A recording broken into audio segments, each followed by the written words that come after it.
Assalamu alaikum wa rahmatullahi wa barakatuh. We're going to start the evening session. My name is Hussein Al-Awadi. I'm a consultant intensivist. I'm also infectious disease consultant. I work in the ICU. So it's my honor to introduce the first speaker, Professor Samuel McConkie. He's an associate professor and head of Department of International Health and Tropical Medicine. He's also a consultant physician and tutor at the Royal College Medical School in Bahrain. He has also wide experience actually being physically going to Africa and being involved in Ebola care. So he's going to speak about Ebola actually. His title, his presentation is Ebola Outbreak, How Prepared Are We? And I think he may share some new information about the treatment and about the prevention. And please, and I'm going to control the time very well. I've always been told that you're very nice, except when it comes to time control. So 5 minutes before the time, I'm going to give you a reminder. So the clock started just now. My time is 1:35, please.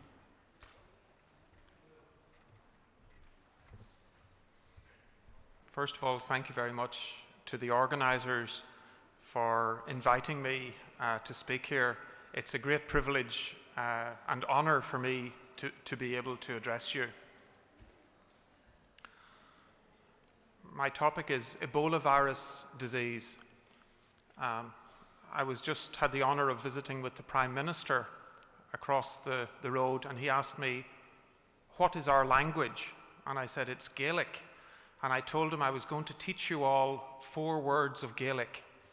Cod a dhéanamh dinish. That means, what do we do now? So it's really looking forward, it's action orientated.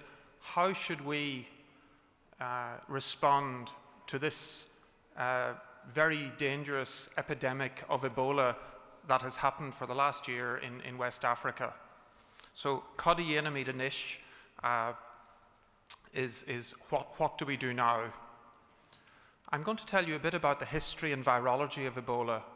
I would like to leave you with the impression that there's quite a lot known about it, that we understand its structure, we understand its transmission, and there are, let's say, proven control methods. So this is not a case for panic, it's a case for planning and organization. I'm going to talk a bit about the Ebola outbreak in Sierra Leone, Liberia, and Guinea. I had the privilege of working for 2.5 years in Sierra Leone in the past, so I know the context and the situation well there.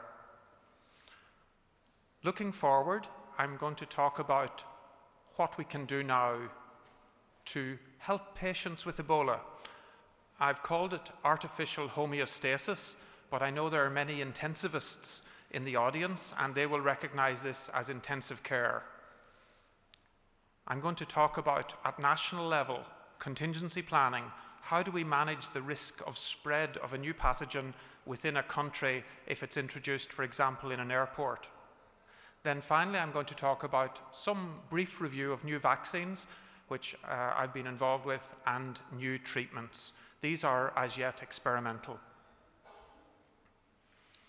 There have been 24 previous outbreaks of Ebola virus disease, mostly in rural parts of Central, West and East Africa, in Uganda, in Guinea, in Congo, in Sudan, in Angola.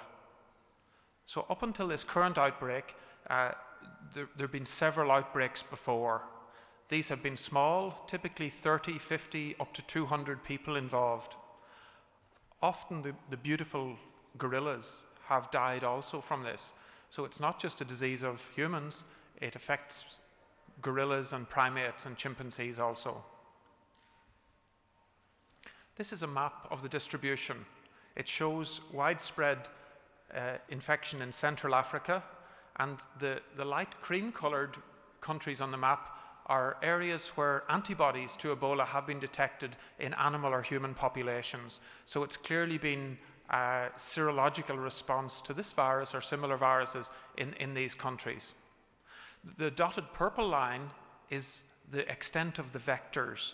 The vectors are fruit bats, we believe, those beautiful animals that we see flying from date palm to date palm in the evening time as the sun goes down. And in many countries, these bats are eaten as bushmeat, or people may come in contact with them through contact with dead animals. The virus is called a filovirus. Filovirus. That means a thread. And there's a thread of nucleic acid surrounded by a nucleoprotein and then encased in a lipid bilayer. So it looks like a long, thin sausage. On the outside of the sausage are a glycoprotein, a heavily glycosylated surface protein that helps the virus bind to host cells, to endothelial cells. This protein I will tell you about later because it's the main target for vaccines. The virus infects endothelial cells. These are the cells that line all of our blood vessels. It makes our blood vessels leaky. The plasma leaks out, so we end up with shock and organ failure. Diagrammatically, you can see the virus, this long linear structure. It has only got 7 genes. 2 of them are involved in viral replication or polymerization of the RNA. I'll also tell you about this later because the main treatments are targeted at this polymerase enzyme, either small molecule nucleoside analogues or inhibitory RNAs. This is a 3-dimensional representation of what the glycoprotein looks like. The reason I put it in here is to show that even 5-6 years ago, the 3-dimensional structure of this protein has been mapped and modeled, and it's possible in animal models to generate antibodies against it. These antibodies, in many cases, appear neutralizing antibodies. Those are the really important, valuable antibodies that help prevent transmission to other cells. So I'm optimistic in 3 or 5 years that we may well have an effective vaccine against Ebola. Ebola is one of a larger class of diseases called viral hemorrhagic fever. In Sierra Leone and Guinea, we've had Lassa fever for many decades, and I've cared for several people with Lassa fever in eastern Sierra Leone. It's not as infectious as Ebola, nor is it as dangerous in terms of mortality. You're familiar with dengue. Dengue is one of those tropical viruses that unfortunately is becoming more prevalent. So I teach tropical medicine here in Bahrain to the RCSI students, and thankfully many of the helminths like Ascaris and Strongyloides each year are getting fewer and fewer. But dengue is a tropical disease that sadly is spreading to new areas, and even in old areas like Malaysia, more and more people are catching it.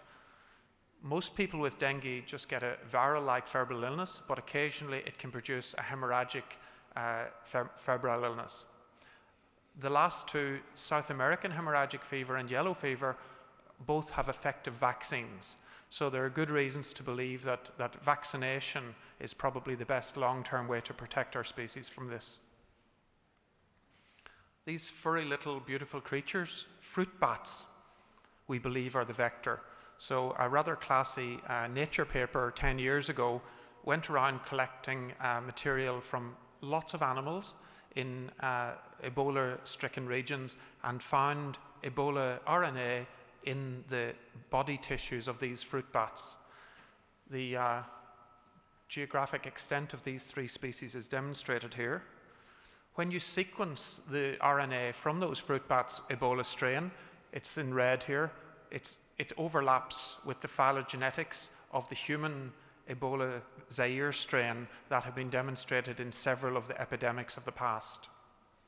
There are 5 different subspecies, if you like, or strains of Ebola, and the current epidemic in West Africa is due to Ebola Zaire. How is it transmitted? This is important from infection control point of view. It's present in body fluids, it's blood-borne, so unfortunately a needle stick, for example, runs a high risk of transmitting the virus to a recipient. One of my colleague doctors in Sierra Leone stuck himself with a needle from a Lassa fever patient and unfortunately caught it and passed away, Dr. Conte, who was Sierra Leonean. As the disease progresses, the viral load in saliva, in feces, in urine, and even in vomitus tends to increase very, very highly. So as the patients get sicker and sicker, there's a higher rate of transmission.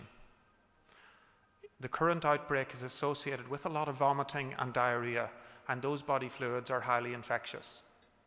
So this is a challenge to manage a patient in a hospital who has vomiting and diarrhea, where their vomitus and their feces is highly infectious to other people. If you touch it with your fingers, and then unfortunately we all tend to touch our eyes and our face, that will self-inoculate. Dead bodies, of which there are many in West Africa due to Ebola, are a particularly rich source of infection. So extra special precautions, as you see here, are needed around safe burial. In West Africa, when somebody dies, people believe it's very important to kiss and hold and wash the body of your loved one. As is also the case in Ireland, people will often kiss and touch the dead body of someone they care about, and this is considered important for that person and for proper respect. This tradition of touching dead bodies and washing them is again very powerfully part of the culture in Sierra Leone, especially for famous people, for healers, for imams. You might have 200 or 300 people who all touch and wash some of the dead body, and we believe that that has been a mechanism of spread. Let's look at the clinical presentation. Initially, it's very much a flu-like illness: headache, malaise, fever, myalgia. Over time then, different body systems are involved. This current epidemic particularly affects the gastrointestinal system. A lot of epigastric pain, a lot of vomiting and diarrhea. The chest is also involved with cough, shortness of breath, and dyspnea. People's eyes, the conjunctiva, are injected, as in measles cases, which I think you heard about earlier. You can get shock, edema, confusion, and coma. The kidneys and liver are affected, so people develop oliguria and anuria. And then I know it's called hemorrhagic fever, but in fact only a minority of people develop overt hemorrhage, which could be just easy bruising or bleeding or oozing blood from the mucous membranes. What are the consequences of this? Unfortunately, in most cases in West Africa, 50 to 60% of people have died from it. Developing shock, lactic acidosis, metabolic acidosis. Again, all of you are microbiologists, infectious disease and infection intensivists. You've seen the consequences of septic shock, so it's not unlike septic shock. They tend to have low platelets, high fibrin degradation products, and essentially a disseminated intravascular coagulation picture. The virus is pathogenic to the liver, spleen, and gonads, and directly attacks them. In developed country situations, the people who are medevac to Europe and America, survival has been higher, maybe around 80%. So it appears that high quality intensive care, as I'll show you, is really helpful in helping people survive this viral illness. About 10% of the cases are in healthcare workers, so doctors, nurses, particularly nurses' aides and cleaners, are particularly susceptible. Many of the staff in MSF, some of whom I know have caught Ebola from their patients. So this is a slide I took myself from a village called Shigwema in eastern Sierra Leone, where I worked. You can see there's a lot of traffic on the road. You can see the traffic jams are a big problem in contradiction to Bahrain. You can see the sheep and the goats are happily lying on the road and they're just waiting for the sun to go down. The pace of life is relaxed and slow. Most people are farmers. They grow cassava, rice, groundnuts to feed their family. It says God bless the farmers here, so it's an agricultural environment. Things like electricity are only in the big towns and only intermittent.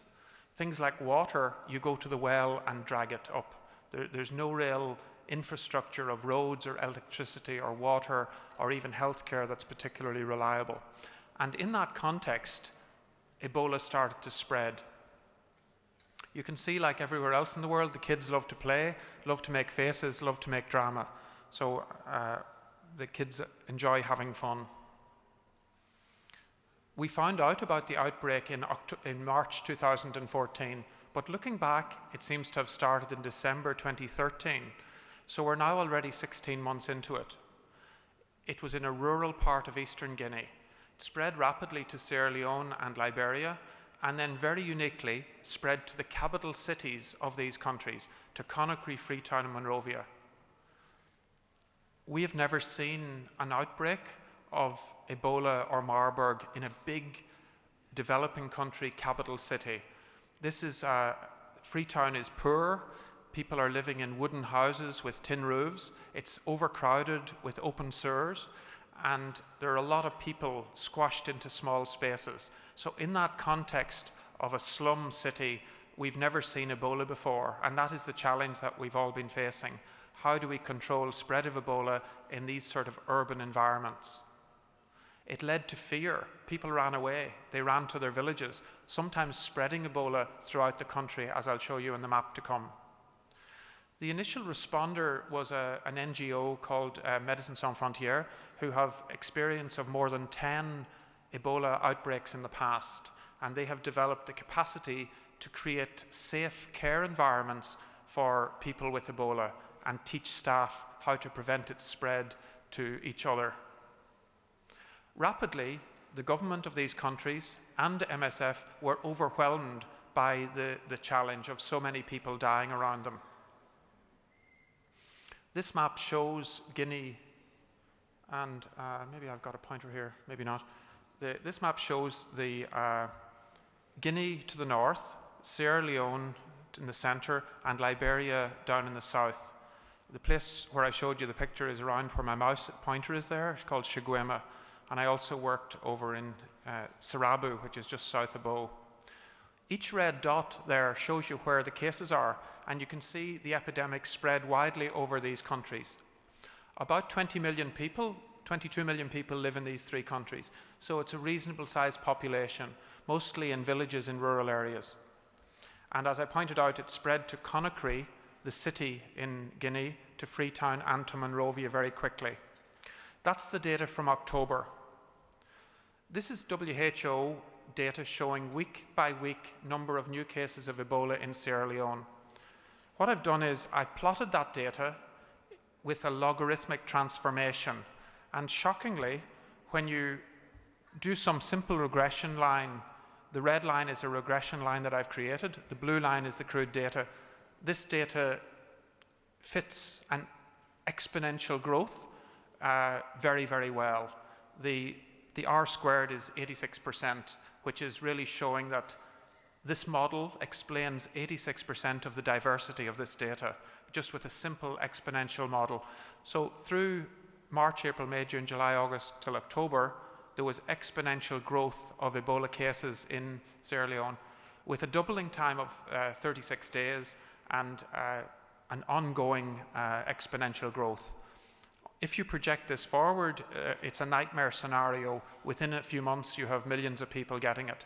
So at that stage, there was a worldwide outcry, and there was a request for help. The presidents of the three countries said, please come and help us.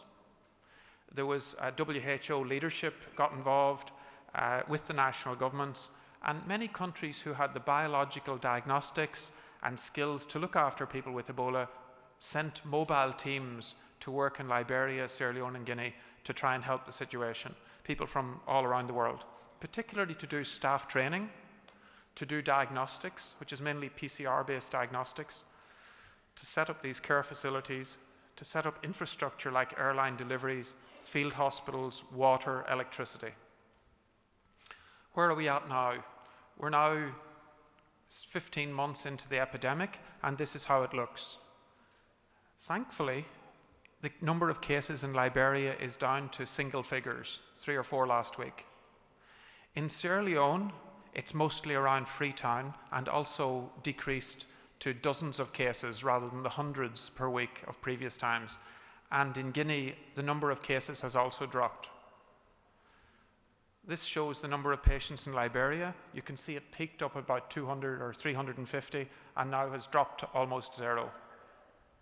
This shows the number of people in Sierra Leone, and you can see it peaked about 550 cases per week of Ebola and now has dropped dramatically. So I want to leave you with the idea that our control measures do actually work, albeit it would have been much better if we had introduced these 6 months earlier. There have been many people, about 36, evacuated back to Europe and America, and there has been spread from them in Spain, in the US, to other healthcare workers.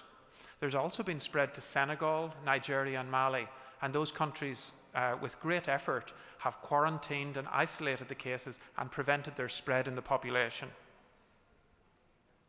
The context of poor health infrastructure and the burials that I talked about have been addressed, and people are now being buried in respectful ways that are dignified, but at the same time protecting other people from catching Ebola. So I've just 4 slides or so left. I want to look, what do we do now? The first one is a national response.